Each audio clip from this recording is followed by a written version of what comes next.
up, y'all? It's Risa with another speed build. So today's a little weird. My husband has a bunch of work meetings right now, so I do not have access to my office. Because he needs it right now, and you guys don't want to listen to him talking about budgets and proposals and stuff like that. So I'm currently sitting in my closet, because this is the next best place for me to do this, because it's not echoey like it would be if I was downstairs, because downstairs is like more of an open floor plan. So I'm in my closet, which is the first time I've been in the closet for years. But yes, the build.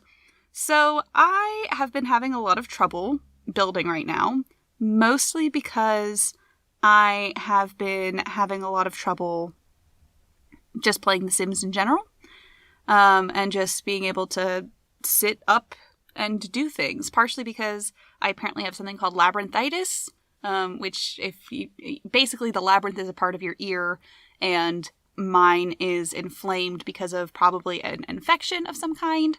So I'm feeling very dizzy when I'm sitting up, and I have really bad vertigo right now. So I've been having a lot of trouble actually doing things. So what I decided to do was give myself some kind of challenge, because that's the best way to get me into building something, is to give me restrictions. So I decided I wanted to build a starter home with just base game. So I'm calling this my back to basics starter home because I thought it was cute. So there. I actually really love making base game houses. I think it's really fun. I enjoy the base game stuff. I also kind of wanted to make it like a nice, bright, airy house, so it is mostly whites and yellow. The outside is that nice pale yellow. I really enjoy that one. I think it's nice. I had a little bit of trouble trying to fit everything I wanted in, but I wanted to make sure it was a starter home for a family, so it technically costs over $20,000. However, if you have 3 Sims, which is what this is for, this is a 3 Sim build, you can actually make it so that it is big enough for 4 Sims if you put another bed in the children's room. There is space there. I wanted to try those base game windows that I very rarely use. They're nice and cheap, but I decided instead to go for my nice and reliable octopanes. I use them a lot because I just think they're good. You know, I think they are just good windows. Like, they're all you need. You know what I mean?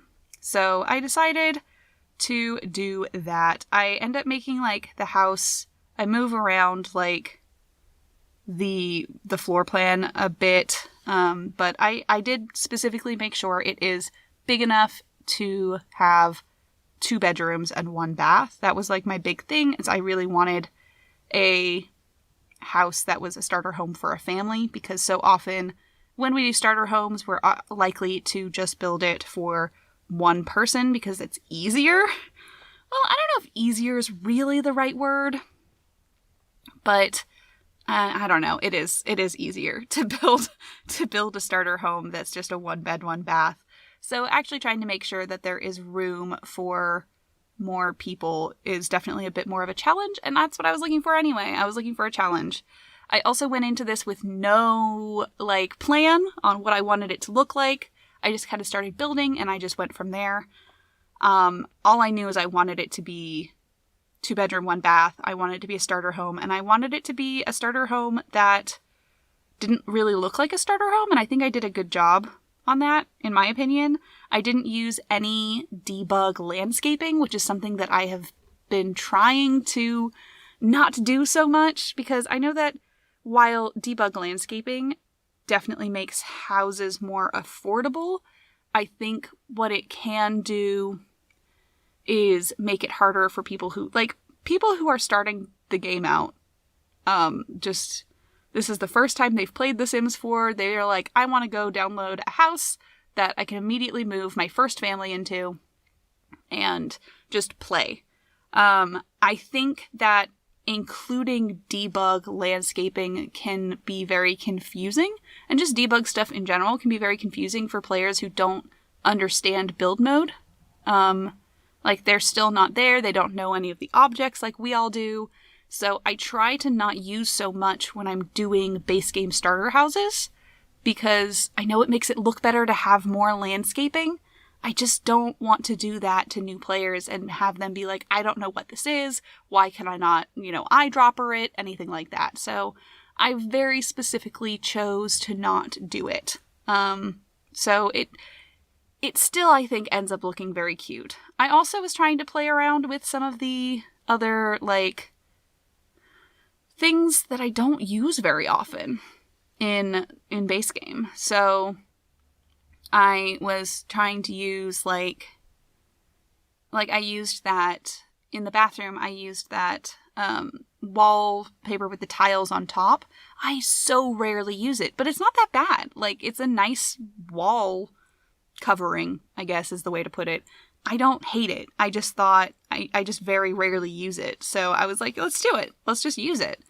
I also wanted to I really like yellow kitchens, and I don't know why. I think part of it is because my parents' kitchen is yellow, and I like it. I enjoy it.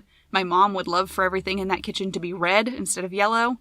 If she could have her way, she would have red appliances.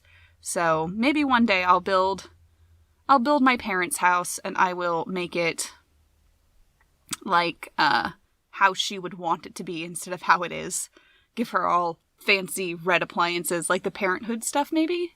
That can come in red, right? Or at least give her the Jungle Adventures stuff. But you know what I mean. So I made a cute little, I made sure I have a dining table. It's only for 2 Sims, but who needs more than 2 Sims eating at once? Not me. The parents' room has a bed. It's completely usable. I playtested this entire build before I put it up in the gallery, which you can find under my ID kookykitt. If you're looking for this, I playtested everything. I honestly think it ended up really cute. I don't know. It's a little cramped in the parents' room, I will admit, but it's all usable. So, that's pretty much all I need. That's all I need is to make sure everything is usable. So, I made the kids' room, a kid's room because the kids' bedroom stuff is cheaper than any of the other bedroom stuff. So that's what happened. Legit, that's why I did that. I wanted to give the kids some stuff to do in the bedroom. So I was like, oh man, I never put in the what's it called? It's the science station or whatever the fuck it's called. I don't know what it's called. It's called something, but it's for the mental skill for kids.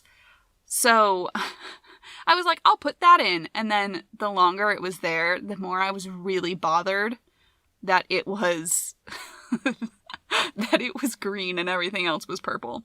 And it's yeah, I could just make the rest of the room green, but I didn't want to. So I replaced it with a bookshelf instead. And Blarfy, because I think Blarfy is a very important part of a child's upbringing. I was going to do a little chair to have next to the bookcase, but I'm like, they can sit on their bed. It's fine. They're good. In the living space, I made sure to have, there is a TV and there is a computer in this build. So I wanted to make sure I had both of those things because I think it's important in your build to have those things. You don't really need a TV if you have a computer, but if you have 3 Sims in here, they're not all going to be able to use the computer at the same time. So I made sure that it is usable. This bathroom is in fact usable, even though generally it's really difficult to try and get things close enough when you have a tub like that. But I wanted to make sure we had a tub because it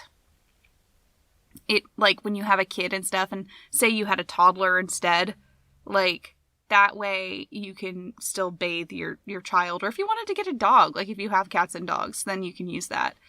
I like putting things under stairs because you can generally use them if they're under stairs like that. As long as it's a specific part of the stairs, how I have if I had the chair where the lamp is, it wouldn't work. But where it is, it works. At least it worked for me when I playtested. I did want it to have that nice big front door, but I decided since I wanted to have that desk at the entrance, I just made it smaller. Which, you know, it still looks cute in my opinion, but, you know, it's just not as cute. But it's still cute. I really just like that yellow outside, that nice, like, yellow siding. It's not, like, super yellow, it's just yellow enough. And then everything inside just being nice and white and clean and just airy. When things are white like that inside, it tends to just make everything seem a little bit bigger. So I'm coming up to the end of the build. I'm going to do some landscaping. I tried to do some stuff to make it look less empty, but it just doesn't, like, it's hard to do with what you have. But I think I did a pretty good job. And with also adding some clutter and stuff. So I'm pretty happy with it. Again, if you want to download this, my build is on the gallery under my ID kookykitt. That is KOOKYKITT, not a cookie, like something you eat. If you like this video, make sure you give it a big old thumbs up and leave me a comment telling me what you like about it and what kind of challenge you'd like to see me build in the future. Like maybe a specific price limit on a house or something like that. Or specific amount of bedrooms you think I should be able to fit into a house. That would be kind of fun. If you like this video and you want to see more like it, make sure you subscribe to the channel if you haven't already and hit that bell button to get a notification every time I post a new video. I see some of you have that already going. I see you guys click through your notification. I love it. Everyone else, get on it. So thank you guys so much for watching, and peace out, y'all.